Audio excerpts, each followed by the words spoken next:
Filmmaking frequently equates to the never-ending conflict between art and business, with the accumulation of imaginative and pragmatic decisions serving as the battlefield. Few performers have embodied this conflict as well as Kevin Costner, who over the years gained a reputation for being incredibly awkward to deal with if things didn't go his way, and for being aggressively vocal in his opinions. An excellent illustration of this occurred in 1999 when Costner and Universal Pictures got into a heated argument over the final cut of his third big movie, which was about baseball, the national pastime. In With Love of the Game, Billy Chappell, a 40-year-old pitcher, reflects on his relationship with lover Jane, while attempting to achieve a perfect game in his final appearance with the Detroit Tigers. Sam Raimi, who took a break from horror in the late 1990s, directed the film. Costner made it so personal that home films of his growing up with his adored father were shown during the opening credits. Costner opted to forego his then-standard fee of an eye-watering $20 million in favor of a percentage of the back-end earnings in order to keep the film's budget within a manageable $50 million. He was given the final cut for this, thus he, not the studio, had creative authority over the movie. He would only receive this, though, provided the film was under 2 hours and 10 minutes long and had a Motion Picture Association of America PG-13 rating. But Universal wasn't pleased with the movie when Costner and Raimi delivered it. For starters, the film was 2 hours and 17 minutes lengthy, but the studio loosened its requirements and permitted it to remain that way. However, the main issue was that the movie was given an R rating because it had 2 F-bombs, which is more than the MPAA permits in a PG-13 movie. Therefore, Universal deleted 10 seconds from the movie and ordered that the dialogue line that contained the second profanity be re-recorded. As a result, the film received the rating it deserved.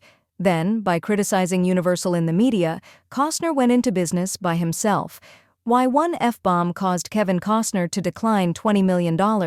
A few weeks prior to the film's premiere, a sour Costner told Newsweek, "This movie has always been about the length and the rating for Universal.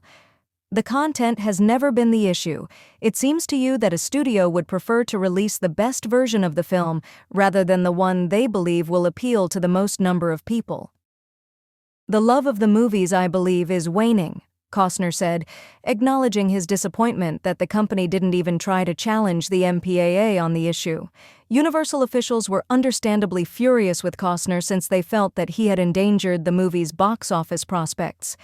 "Kevin is not the director, and it's not fair for him to hijack a $50 million asset," co-chairman Stacey Snider even told the Los Angeles Times.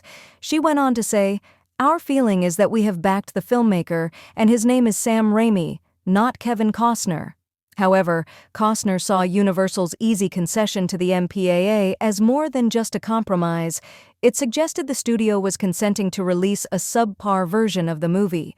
Costner felt that even if the studio lost the ratings fight, it should still put out the film as a R because it should put out the best possible movie, according to his friend Armin Bernstein.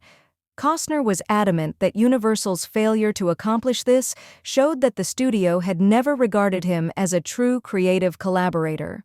Amazingly, Universal offered to give Costner $20 million for the fee he waived, demonstrating how much the studio regarded him, despite the fact that he might be challenging to work with. "We promise to write you a $20 million check today if you feel defrauded," Snider stated. "And he rejected us." Yes, that's correct. Costner declined the studio's $20 million peace offer due to the removal of 10 seconds from a 137-minute film.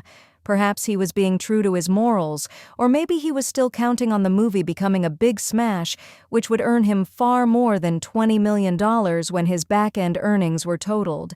But in the end, no one won because the film was a box office failure.